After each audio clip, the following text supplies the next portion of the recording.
The Constitutional Protection Movement in southern China collapsed for the second time in June 1922, when Sun Zhongshan, the governor of Guangdong province, forced the leader of the Guomindang, Sun Zhongshan, to flee Guangzhou and return to exile in Shanghai. Chen was interested in a rapprochement with China's newest legal government in Beijing, but Sun was determined that the nationalist movement must work to overthrow that government and seize power for itself. Once in Shanghai, he wasted no time in planning his return to power, with hope that this time he would be able to stop relying upon untrustworthy warlord armies. Luckily for Sun, this planning coincided with another power search for a trustworthy Chinese ally, the Soviet Union.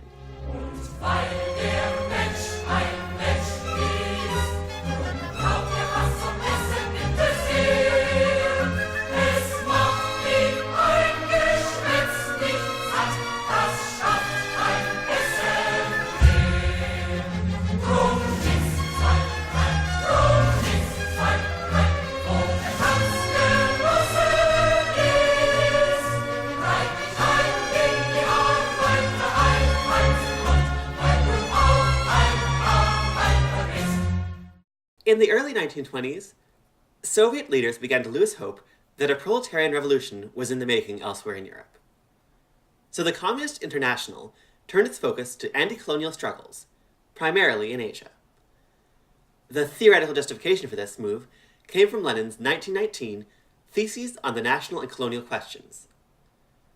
Lenin pointed out that because capitalism was not fully developed in these nations, there was unlikely to be enough of a mass base to support a large communist party. Therefore, communists should ally with bourgeois democratic liberation trends to overthrow colonialism. But he emphasized that such an alliance should only be tactical, that the Communist International should support bourgeois democratic national movements in colonial and backward countries only on the condition that, in these countries, the elements of future proletarian parties, which will be communist not only in name, are brought together and trained to understand their special tasks, i.e., those of the struggle against the bourgeois democratic movements within their own nations. The Communist International must enter into a temporary alliance with bourgeois democracy in the colonial and backward countries, but should not merge with it, and should under all circumstances uphold the independence of the proletarian movement, even if it is in its most embryonic form. At first, the Soviets weren't particularly interested in the Guomindang. There wasn't much indication that it was any more viable of a bourgeois democratic organization than the parties ruling in Beijing. And the early Soviet advisors focused more on organizing the new Chinese Communist Party, as discussed in episode 5 of this series. In 1922, the CCP issued a manifesto advocating a loose alliance with Sun Zhongshan. But at the time, Sun felt secure in Guangzhou and wasn't interested, so nothing came of it. But in January 1923, both sides' positions had radically shifted. Sun was in a bad position while exiled in Shanghai, but he still had a secret weapon: loads of money. The Guomindang had some very rich supporters, and in January, allies in Hong Kong paid $400,000 to every mercenary and minor warlord they could find in Guangdong and Yunnan, to join together and throw Chen Zhongming out of Guangzhou. It was a success. And on February 21st, Sun sailed back into Guangzhou on the SS President Jefferson. He spent all spring campaigning against Chen, until almost all of Guangdong and Guangxi were back under Guomindang control, except for a small region to the east where Chen Zhongming held onto power, biding his time and hoping to make his own return. Sun was back in command, and this time he didn't have to deal with any allies that acted more like rivals. From the very beginning, he established himself as absolute leader, generalissimo. But it still wasn't that simple. While he had no one rival with an army to oppose him, that didn't mean the troops were loyal to Sun. The thing about paying for an army is you've got to keep paying them, or it goes away. And Chen Zhongming was still alive and waiting for an opportunity to make a comeback. Sun Zhongshan designated his son, Sun Ke, mayor of Guangzhou. Sun Ke set about modernizing the city's finances and taxes to raise money to pay for the troops. It helped, and the party lost money at a slower rate, but it was still losing money, and now the local merchants were chafing at the higher taxes. They needed outside help. At the same time Guomindang armies were expelling Chun's troops, the Soviet ambassador to China was being frustrated in his negotiations in Beijing. Relations were tense because of disputes over control of Mongolia and the Chinese Eastern Railway in the northeast. And the Soviets were growing pessimistic that any compromise could be reached. So they wanted a new horse to back, and the resurgent Guomindang was the natural choice. The Soviets offered Sun everything he could possibly want: money, arms, officers, and advisors. In return, they wanted the Guomindang to enter into a united front with the Chinese Communist Party. The idea that communists should enter into alliances with social democratic or progressive movements was general Comintern policy, encouraged at the Comintern's Third and Fourth Congresses in 1922. But the Comintern recognized multiple ways such alliances could be structured. What the CCP had advocated in 1922 had been a united front from above, that is, two separate organizations working together for the same goal. But Sun insisted on a united front from below, a single organization comprising members of different ideologies.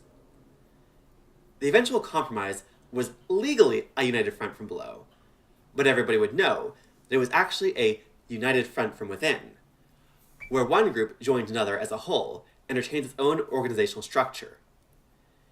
CCP members would join the Guomindang while also being members of the Communist Party. Sun was still wary of this, and made the Soviets agree to a line in the treaty saying that communism was not right or necessary for China. The CCP was also very uneasy with the arrangement, and took a lot of convincing from the Comintern. There were only 300 party members at the time, compared to a few thousand nationalists, and there was concern that they'd be totally overwhelmed. But while a few members left the party, the leaders of the party, Chen Zhongshan and Li Dajiao, put their trust in the Soviets, and the party came around.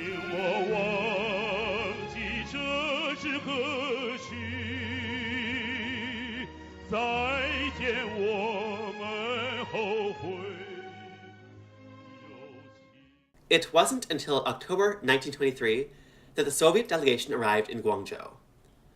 The leader of the delegation and head advisor was the Latvian Mikhail Borodin. Borodin was an experienced organizer. He had been a Bolshevik since 1903, and an activist in the Jewish Labor Bund before that. He had worked for the Comintern in Spain, Mexico, the US, and Britain. He didn't speak Chinese, but his English was very good, which worked out just fine, because most of the leading figures in the Guomindang, including Sun, had gone to university in the United States or Britain and were fluent. Sun Zhongshan was very impressed with what he'd heard of the Bolsheviks' organizational structure, and the first task he assigned to Borodin was to reorganize the Guomindang along the lines of a Leninist party. Minus the Leninism, of course. This meant instituting the strict discipline of democratic centralism, and establishing a central executive committee to lead the party state in between party congresses, which would be the highest decision-making body. The leading members of the CEC after Sun were his closest allies: Liao Zhongkai, the Minister of Finance and greatest advocate of the alliance with Russia; Wang Jingwei, Minister of Propaganda and Sun's right-hand man; and Hu Hanmin, Minister of Transportation and the most powerful critic of the United Front policy. Despite being assigned this important task, relations between Sun and Borodin were somewhat tense when he first arrived. Both the men and the regimes they represented were still feeling each other out and determining whether and how this alliance would work. To avoid causing offense, for the first month, Borodin largely kept to the background and focused on researching this new country, only giving advice when asked. But in November 1923, Chen Zhongming's forces counterattacked and defeated the Guomindang's mercenaries in the field. As Sun resigned himself to exile yet again and began arranging for his flight, Borodin stepped up and declared that the war wasn't lost yet. He argued that if the party promised to redistribute land and establish a minimum wage, the people themselves would rise up to defend them.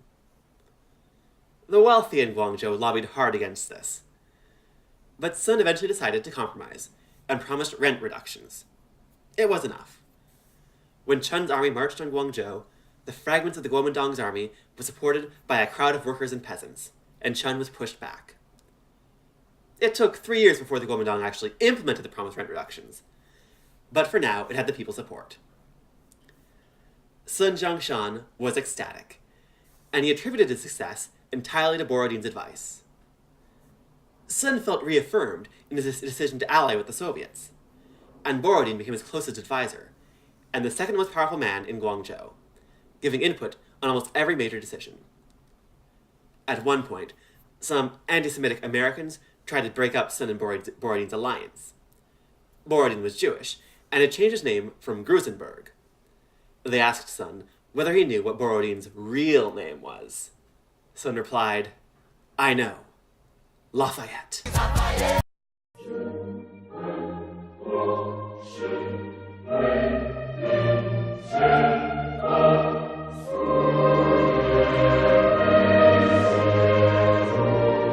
As Sun became closer to the Soviets, his party began to divide into two factions. The left wing of the Guomindang, led by Liao Zhongkai and Wang Jingwei, originally supported the Soviet Union for what it could do for them. But over time, they also became impressed with how the Chinese Communist Party was able to organize the workers and peasants to strengthen the party state as a whole. This helped build support for the United Front within the CCP as well. Most members had been suspicious of the alliance to begin with, but now they were seeing how much easier it was to access the masses with official support. They were helped along in 1924, when Stalin wrote that the Guomindang was not a bourgeois party, but a bloc of workers, peasants, petty bourgeois, and national bourgeois. But there also arose a right wing in the Guomindang, whose most prominent member was Hu Hanmin. Shortly after Borodin rose to prominence, a group of prominent nationalists sent a petition to Sun, warning of a plot to borrow the body of the Guomindang but to infuse it with the soul of the Communist Party. They said that Sun Zhongshan was on track to be president within 5 years. As a promoter of the United Front policy, Sun was considered to lean left, but he was largely apathetic toward the CCP. He liked the Soviet alliance, and they just came with it. So he reassured the petitioners that the alliance was with the USSR, not Sun Zhongshan, and the Guomindang was in complete control. And besides, there is really no difference between the principal people's livelihood and communism. But just to make sure neither Chun or any of the petitioners had any thoughts about taking his presidency, he revised the constitution to make himself leader for life, and he gave himself veto power over the CEC and party congresses. Sun moved further to the left in December 1924, when, to raise more money for the army, he attempted to take control of the Guangzhou Customs House from the Beijing government. The Customs House had legally remained under Beijing control, even after it had lost control of Guangzhou, because in reality, it was controlled by the British, and they only trusted Beijing to keep giving them their cut. So when Sun declared his intent to seize it, Britain sent gunboats into the city to prevent it. Sun backed down, but convinced more than ever that the Soviets were the only power he could trust, and he began incorporating more anti-imperialist rhetoric into his speeches. These divisions came to a head at the First Party Congress in January 1924. 194 delegates met, representing 23,000 party members in China and 4,600 abroad. 20 of the representatives were dual CCP-GMD members. After the opening ceremonies, the Congress adjourned for 3 days of mourning, after hearing about the death of Vladimir Lenin on January 21st. When it returned, Sun opened the day with a statement on the goals of the meeting. Borodin had tried to get him to make an explicit call to support Russia, or enact land redistribution. But Sun was still trying to appeal to everyone, and compromised with a call for anti-imperialism, support for workers and peasants, and most importantly, unity in the party. Later in the Congress, right-wing delegates put forward a proposal that would ban membership in another party. Li Dazhao gave an impassioned speech against it. "We are not here to force the Kuomintang to accept the communist platform. If we examine our newly formulated platform, we shall find it contains not the slightest tinge of communism. This shows that the Guomindang has not become communist as a result of a few of us communists being admitted to it as members. We have joined the Guomindang in our individual capacities and not as a group. We may be said to be members of both parties, but cannot be said to be a party within a party. In a word, our motive in joining the Guomindang has been to make some contributions to the national revolution." the motion failed, and when the Congress ended, 10 CCP members were appointed by Sun to the CEC, which, of course, just heightened the contradictions within the party. By the summer, the right wing is angrily protesting, and in the CCP a wing had formed, including Chen Dushou, Tsai He-sen, and Mao Zedong, advocating ending the Union. A secret notice was sent to communist cells throughout China to prepare for a split. But Borodin held things together. He got Sun to form a political council dedicated to resolving inter-party disputes, which in August issued the Instructions on Questions Relating to Admission of Communists, which credited the CCP with special responsibility to the proletariat, and recognized its need for secrecy. The right wing backed down, temporarily, and the CCP was reassured, but the contradictions continued to simmer. Throughout 1924, Sun Zhongshan gave speeches on his Three Principles of the People, intending to solidify the Guomindang's ideological line, and reach a compromise between its left and right wings. In his speech on the principle of nationalism, for the first time he explicitly changed its focus from anti-Manchu to anti-imperialism. When he spoke on democracy, he laid out his 3 stages of national reconstruction. In the beginning, China would be under military rule to suppress counter-revolutionaries. Later, it would transition into a period of political tutelage, in which a military government would use experts to teach the people how to carry out their civic rights and duties. Finally, once the people were educated, constitutional government could arise. And in his lecture on people's livelihood, Sun doubled down on his earlier statement that it was the same thing as communism. We cannot say, then, that the theory of communism is different from our Minsheng principle. Our 3 principles of the people mean government of the people, by the people, and for the people. That is, a state belonging to all the people, a government controlled by all the people, and rights and benefits for the enjoyment of all the people. If this is true, the people will not only have a communistic share in state production, but they will have a share in everything. When the people share everything in the state, then we will truly reach the goal of the Minsheng principle, which is Confucius's hope of a great commonwealth. He argued that food was the greatest problem facing China, as tens of thousands starved to death every year. Of course, Sun was not a communist. Even assuming he really believed everything he said about it, his view of communism was closer to Georgism. He argued that Marx had been wrong about the inevitability of class struggle, and that it could be avoided in China through the institution of a single tax, as advocated by Henry George, which Karl Marx would refer to as capitalism's last ditch.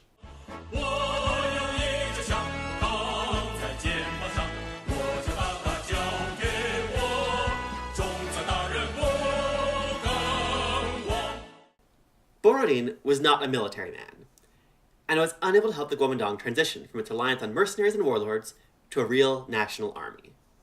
For that, they would have to wait a few more months for the arrival of Vasily Bloiker, alias Galen, an experienced commander from the Russian Civil War.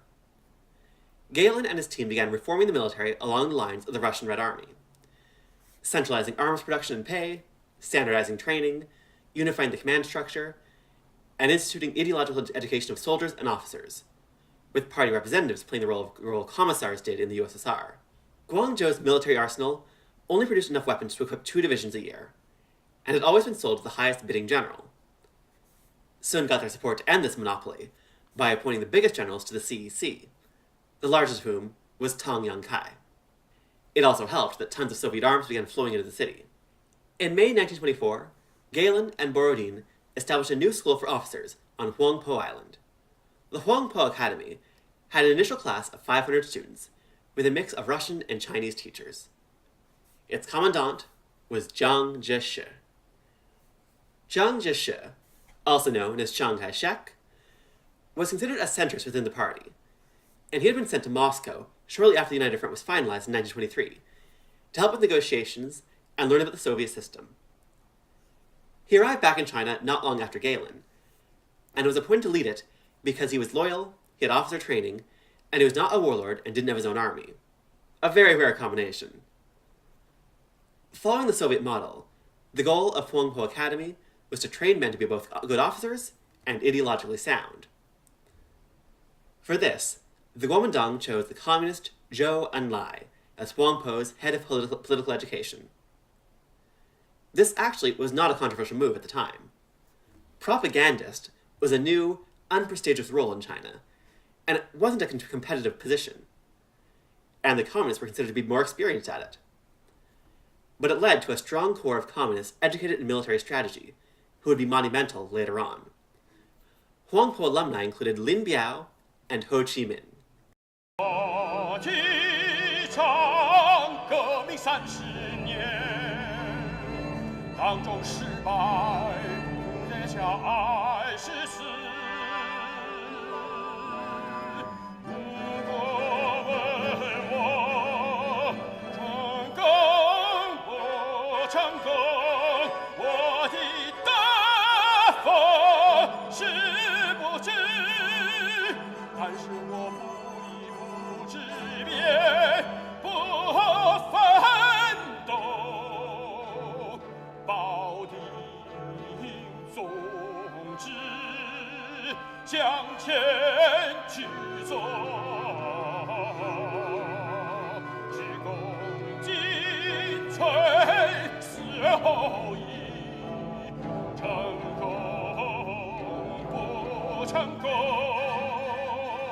是人民的责任。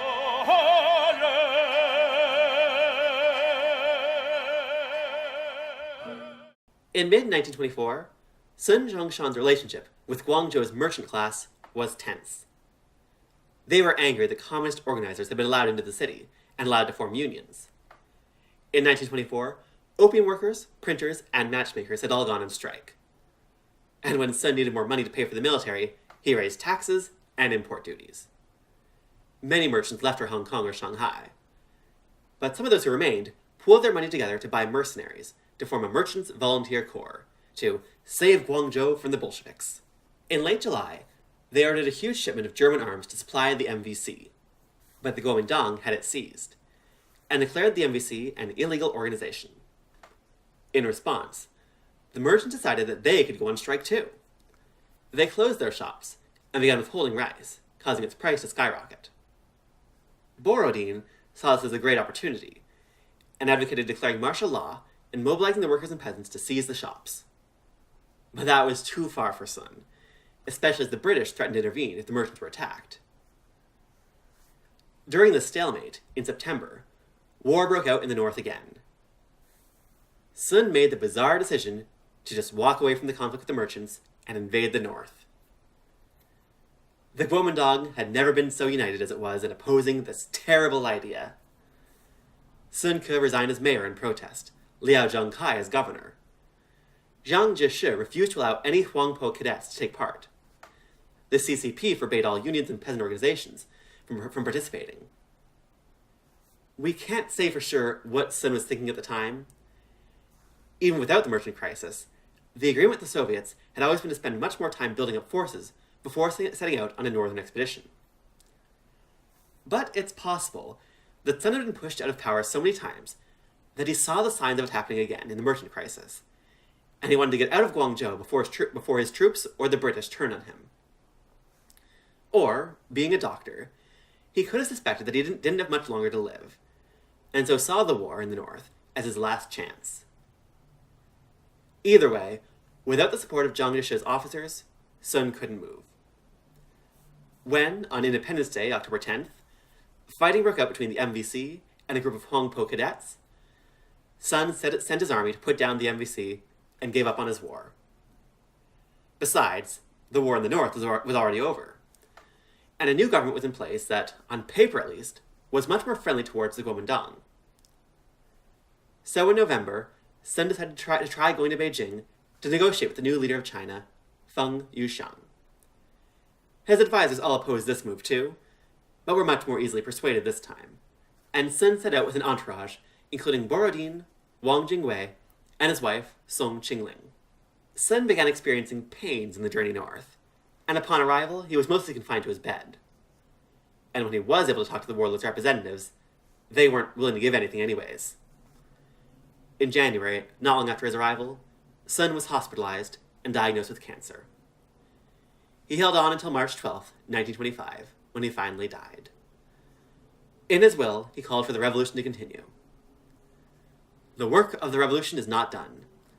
Let all our comrades follow my plans for national reconstruction, fundamentals of national reconstruction, 3 principles of the people, and the manifesto issued by the first national convention of our party, and strive on earnestly for their consummation.